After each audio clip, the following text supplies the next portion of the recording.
गोरी, चिड़िया आने ही वाली होगी और हमारी खिचड़ी पककर तैयार हो गई है। किसी ना किसी तरह कोई ऐसा उपाय निकालो कि इस बार भी ये सारी खिचड़ी हम ही खाएं। ये काम तुम मुझ पर छोड़ दो।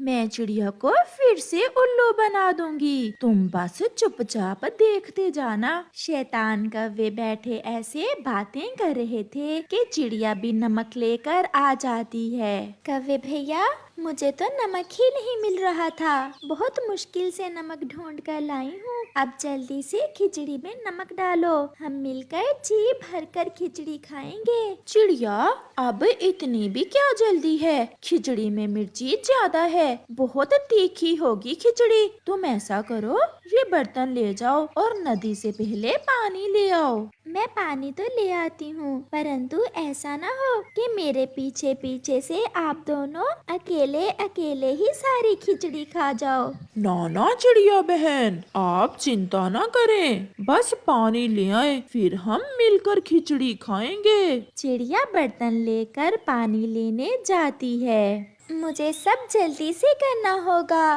उन कौवों का क्या भरोसा, कहीं सारी खिचड़ी ही ना खा जाए। चिड़िया ऐसा सोचते हुए नदी की तरफ जा रही थी। गोरी, अब जल्दी से खिचड़ी खाना शुरू करो, चिड़िया पानी लेकर आने ही वाली होगी। कालू, तुम क्या जानो, जो बर्तन मैंने चिड़िया को पानी लाने के लिए दिया है उसमें तो छेद है। चिड़िया आ भी गई तो उसे फिर से जाना पड़ेगा, क्योंकि सारा पानी तो रास्ते में ही बह जाएगा। फिर वो दोनों शैतान कव्वे खिचड़ी खाना शुरू करते हैं। चिड़िया भी बर्तन में पानी डालती है और वापस उड़ती है। चिड़िया बहुत तेजी से उड़ रही थी, परंतु जैसे ही चिड़िया घर के पास आती है तो वो देखती है कि बर्तन में तो पानी नहीं है। अरे ये क्या, बर्तन में तो पानी है ही नहीं। शायद मैं जल्दी में बर्तन में पानी डालना ही भूल गई हूँ। ऐसा सोचकर चिड़िया फिर से नदी की तरफ उड़ती है। कालू जी, मेरा तो पेट अब फटने वाला है। मुझसे और खिचड़ी नहीं खाई जाती। मैं तो सारी ही खाकर दम लूंगा। कालू कौवा और गोरी कौवी फिर से खिचड़ी खाना शुरू करते हैं। चिड़िया भी अपने बर्तन में पानी डालती है। इस बार वो गौर से देखती है। उसे बर्तन में छेद नजर आता है। इस बर्तन में तो छेद है। मैं ऐसा करती हूँ, इस बर्तन में एक पत्ता रख लेती हूँ और फिर पानी डालती हूँ।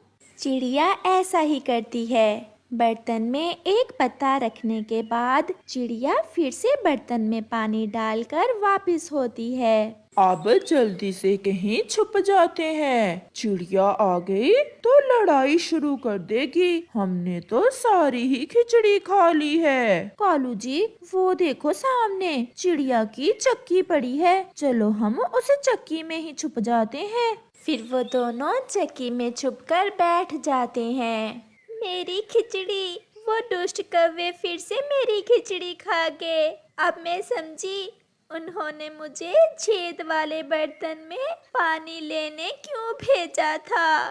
मैं कभी उन कौवों को माफ नहीं करूंगी। कबूतर भी उड़ता उड़ता वहां आ जाता है। चिड़िया, क्यों रो रही हो? मैंने और कौवों ने मिलकर खिचड़ी बनाई थी। उन्होंने मुझे छेद वाले बर्तन में पानी लेने भेज दिया और पीछे से सारी खिचड़ी खाकर कहीं छुप गए हैं। चुप कर जाओ चिड़िया, वो कौवे तो है ही ऐसे। हम फिर से खिचड़ी बना लेते हैं। परंतु कबूतर भैया, मेरे पास खिचड़ी बनाने का सामान भी नहीं बचा। आप अपनी चक्की में चावल पीस लें और मैं बाकी का सामान लेकर आता हूँ। हम दोनों मिलकर काम कर लेते हैं। फिर कबूतर खिचड़ी बनाने के लिए दाल और बाकी का सामान लेने चला जाता है और चिड़िया अपनी चक्की में चावल डालकर चक्की चला देती है। उस चक्की में तो कौवे छुपे हुए थे। जैसे ही चक्की चलती है वो चक्की में फंस जाते हैं। चिड़िया, मैं मर गई, मेरी चोंच टूट गई है, चक्की को रोको। हाय मेरी पूंछ, हाय मेरी पूंछ। रुको चिड़िया, चक्की को रोको, मैं मर जाऊंगा। अब मजा आया तुम्हें अकेले अकेले मेरी खिचड़ी खाकर चक्की में छुपने का। ऐसा कहते हुए चिड़िया फिर से चक्की को घुमाती है और कौवों की तो चीखें निकल रही थी। जग्गू कौवा बहुत शरारती कौवा था। वो जंगल के हर छोटे और बड़े पक्षी को तंग करता था। सभी पक्षी जग्गू की वजह से बहुत परेशान थे।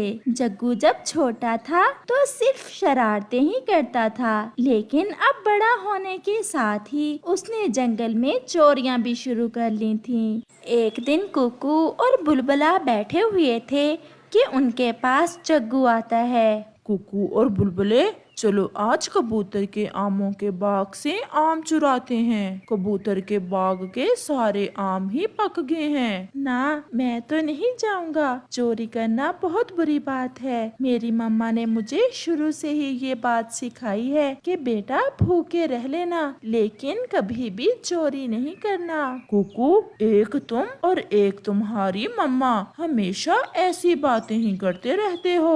भला खाने वाली चीज की कैसी चोरी। बुलबुले, चलो हम दोनों चलते हैं। बहुत मीठे और रसीले आम हैं कबूतर के बाग के, लेकिन अगर कबूतर अंकल को पता चल गया तो बहुत बुरा होगा।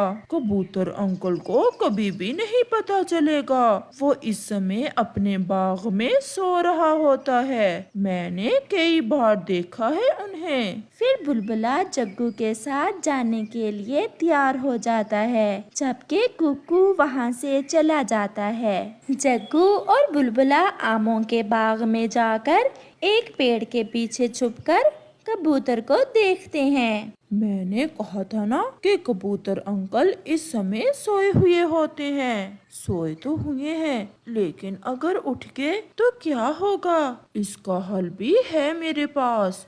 वो क्या? हम ऐसा करते हैं कि कबूतर अंकल के पाँव को एक रस्सी बांध देते हैं, जिससे अगर कबूतर अंकल की आंख खुल भी गई तो वो हमारे पीछे नहीं आ सकेंगे। लेकिन कबूतर अंकल के पाँव को रस्सी बांधेगा कौन? अगर उनकी आंख खुल गई तो इस काम में तो मैं मास्टर हूँ। तुम देखना, मैं ऐसे रस्सी बांधूंगा कि कबूतर अंकल को पता ही नहीं चलेगा। फिर जग्गू चुपके से जाकर कबूतर की टांग को रस्सी के एक सिरे से बांध देता है और दूसरे सिरे को आम के पेड़ के साथ बांध देता है।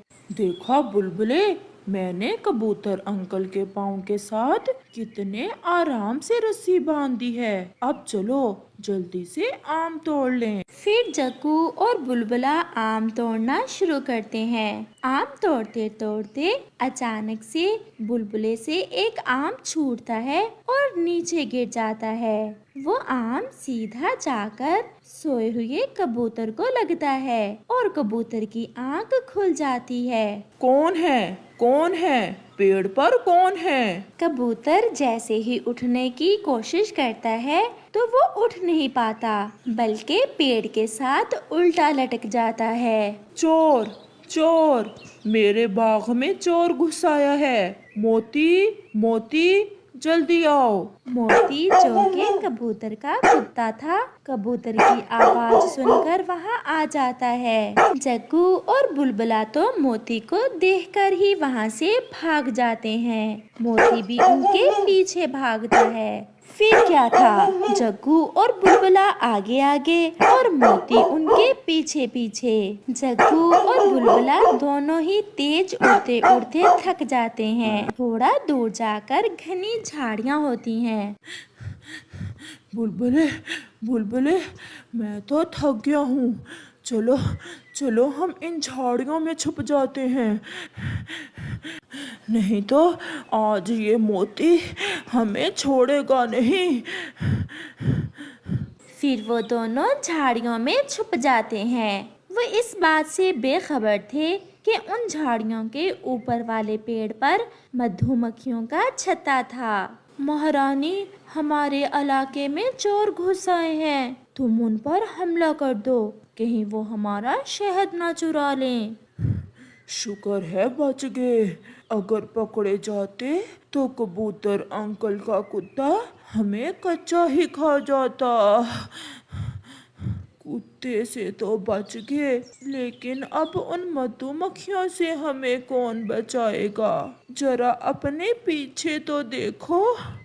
जग्गू जैसे ही पीछे देखता है तो मधुमक्खियाँ उन पर हमला कर देती हैं। वो दोनों वहाँ से उड़ते हैं, लेकिन मधुमक्खियाँ भी उनके उड़ते उड़ते उन्हें काट लेती है। बड़ी मुश्किल से जान बचाकर वो वहाँ से निकलते हैं और नदी के पास आकर बैठ जाते हैं। वो बहुत ज्यादा घायल हो चुके थे और उनके चेहरे ऐसे लग रहे थे जैसे कोई फुटबॉल हो।